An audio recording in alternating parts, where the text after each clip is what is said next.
Mga babaeng nakarelasyon ni Rico Blanco.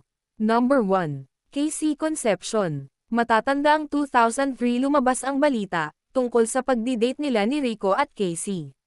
Gumawa ng ingay at kontrobersyal ng dalawa.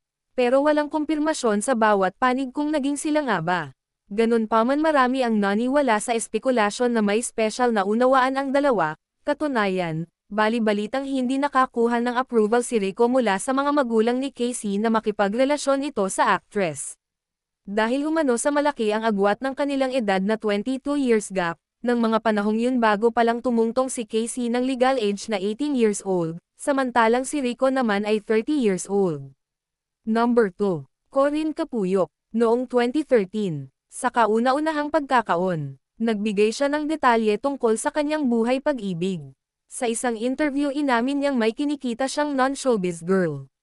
Ibinihagi niya na matagal na raw silang magkakilala, hindi raw akalain ni Rico na sa tagal na nilang magkakilala hihigit pa sa pagkaibigan ang kanilang maging relasyon, wala mang binanggit si Rico sa pagkakilanlan sa kanyang nobya, pero base na rin sa kanyang salaysay, na lumalabas na tinutukoy niya ay si dermatologist Dr. Corinne Capuyok.